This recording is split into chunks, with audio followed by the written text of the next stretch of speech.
Đó. Má này. Chụp. Cái chó mày. Ê ấy. Lối à. Bọn chụp này môi đá cho mơ sang mất. Cắt mơ sang.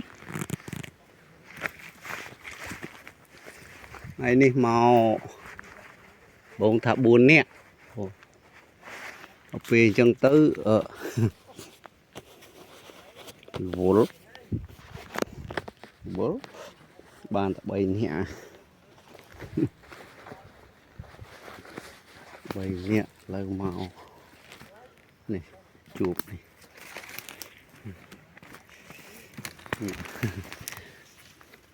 Đá sạch.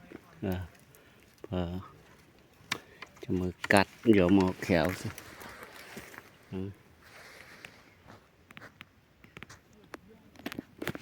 Thì cho mơ cắt này.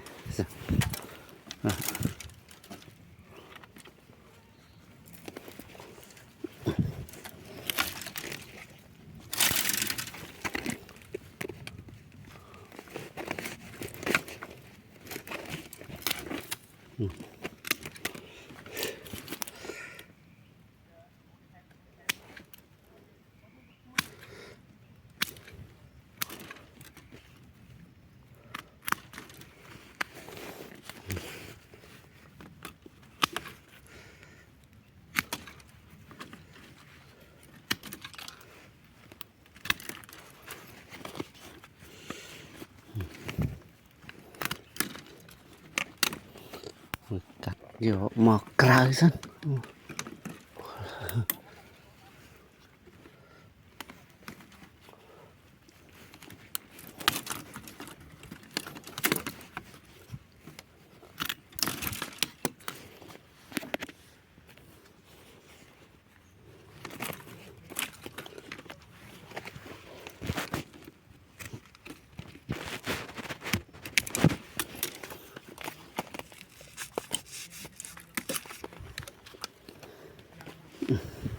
Cắt cây thông nè vô bàn mà khăn ấy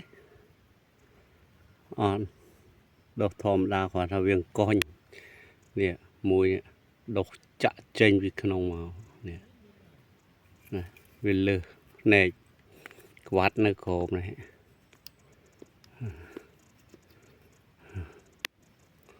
con thòm đa